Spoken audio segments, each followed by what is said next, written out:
Okay, how's it going, everybody? So, we're going to read Karl Marx by Lenin. It might get a little confusing. But we're going to read, let's see, this was written in 1914. And it's basically explaining Marx, a brief biographical sketch with an exposition of Marxism. So first we're going to read the preface, and it's kind of short, so I'll get into that, and then we'll read Marx, Karl was born. Let's go ahead and read the preface real quick. This article on Karl Marx, which now appears in a separate printing, was written in 1913, as far as I can remember, for the Granite Encyclopedia. A fairly detailed bibliography of literature on Marx, mostly foreign, was appended to the article. This has been omitted in the present edition. The editor of the encyclopedia, for their part, have for censorship reasons deleted the end of the article on Marx, namely the section dealing with his revolutionary tactics. Unfortunately, I am unable to reproduce that end because the draft has remained among my papers somewhere in Krakow or in Switzerland. I only remember that in the concluding part of the article I quoted, among other things, the passage from Marx's letter to Engels of April 16, 1858, in which he wrote, "The whole thing in Germany will depend on the possibility of backing the proletarian revolution by some second edition of the Peasant War. Then the affair will be splendid." That is what our Mensheviks, who have now sunk to utter betrayal of socialism and to desertion to the bourgeoisie, have failed to understand since 1905. Okay, so that's so he signs this as Nikolai Lenin. He signs as in Lenin. So this is Moscow, May 14th. So he wrote that in 1918, the preface. But it was written in 1914, so let's go ahead and get into the first chapter here. Marx, Karl was born. This is a brief biological sketch with an exposition of Marxism. Marx, Karl, was born on May 5th, 1818, New Style, in the city of Trier, Rhenish Prussia. His father was a lawyer, a Jew, who in 1824 adopted Protestantism. The family was well-to-do, cultured, but not revolutionary. After graduating from a gymnasium in Trier, Marx entered the university, first at Bonn and later in Berlin, where he read law, majoring in history and philosophy. He concluded his university course in 1841, submitting a doctoral thesis on the philosophy of Epicurus. At the time, Marx was a Hegelian idealist in his views. In Berlin, he belonged to the circle of left Hegelians, Bruno Bauer and others, who sought to draw aesthetic and revolutionary conclusion from Hegel's philosophy. After graduating, Marx moved to Bonn, hoping to become a professor. However, the reactionary policy of the government, which deprived Ludwig Feuerbach of his chair in 1832, refused to allow him to return to the university in 1836, and in 1841 forbade young professor Bruno Bauer to lecture at Bonn, made Marx abandon the idea of an academic career. Left Hegelian views were making rapid headway in Germany at the time. Feuerbach began to criticize theology, particularly after 1836, and turned to materialism, which in 1841 gained ascendancy in his philosophy, The Essence of Christianity. The year 1843 saw the appearance of his principles of the philosophy of the future. One must oneself have experienced, this is in quote, this is from Principles of the Philosophy of the Future. Quote, "One must oneself have experienced the liberating effect," end quote, of these books. Engels subsequently wrote of these works of Feuerbach. Quote, "We, i.e. the left Hegelians, including Marx, all became at once Feuerbachians," end quote. At that time, some radical bourgeois in the Rhineland who were in touch with the left Hegelians founded in Cologne an opposition paper called Rheinische Zeitung. The first issue appeared in January 1st, 1842. Marx and Bruno Bauer were invited to be the chief contributors. In October 1842, Marx became editor-in-chief and moved from Bonn to Cologne.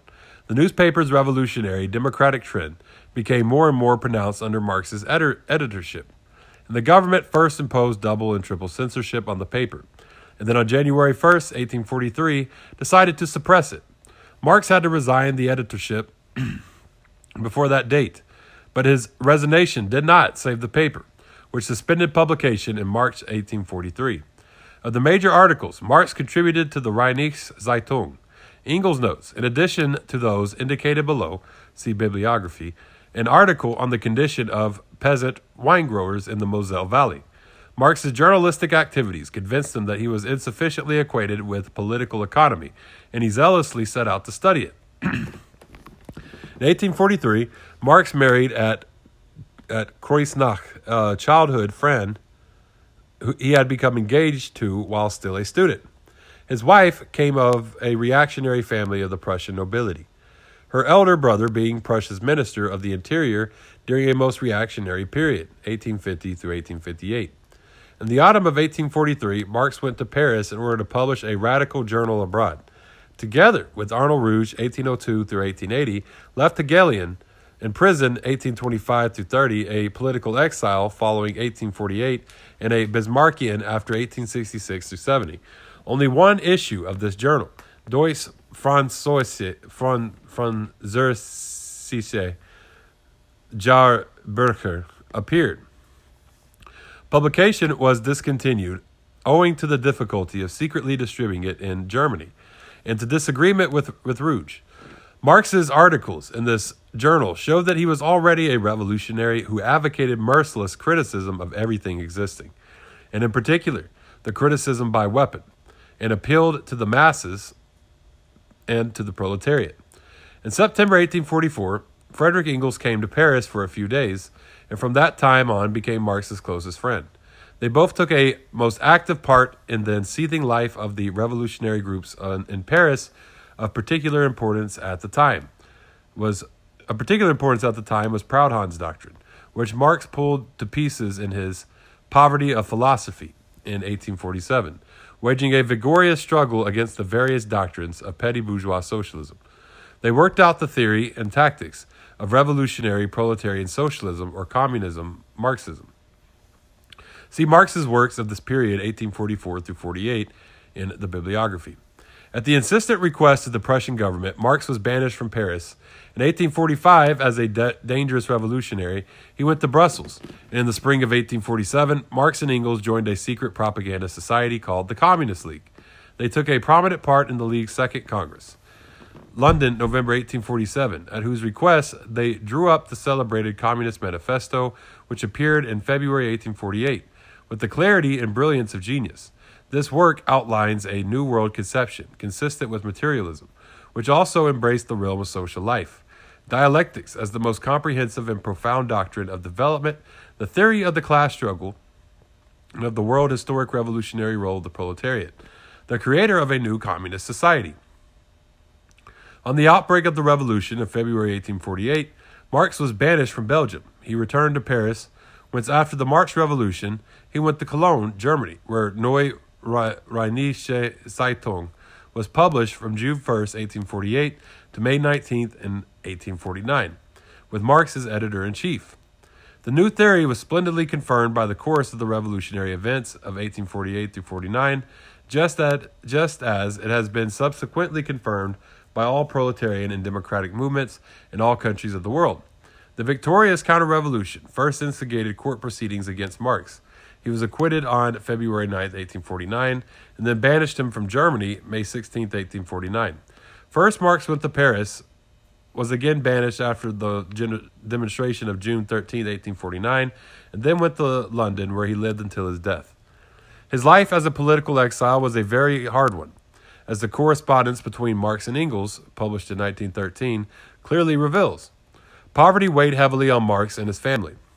Had it not been for Engels' constant and selfless financial aid, Marx would not only have been unable to complete capital, but would have inevitably have been crushed by want. Moreover, the prevailing doctrines and trends of petty bourgeois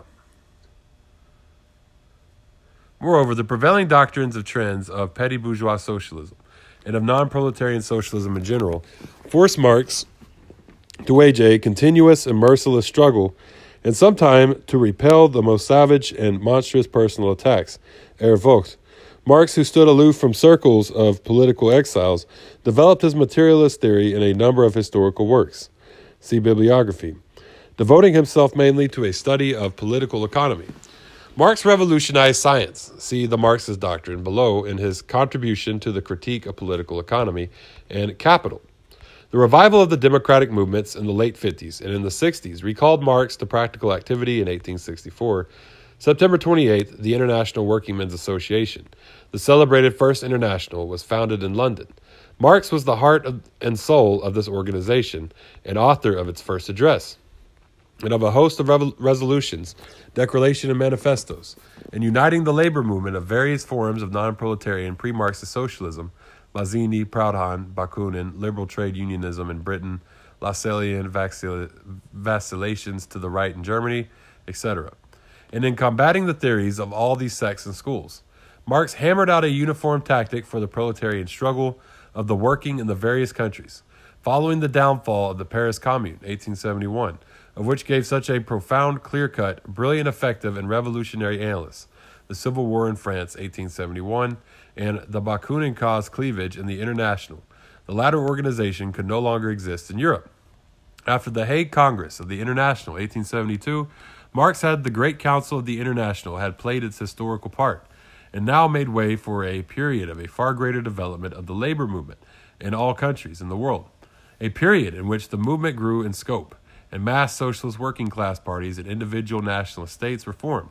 Marx's health was undermined by his strenuous work in the International and his still more strenuous theoretical occupations.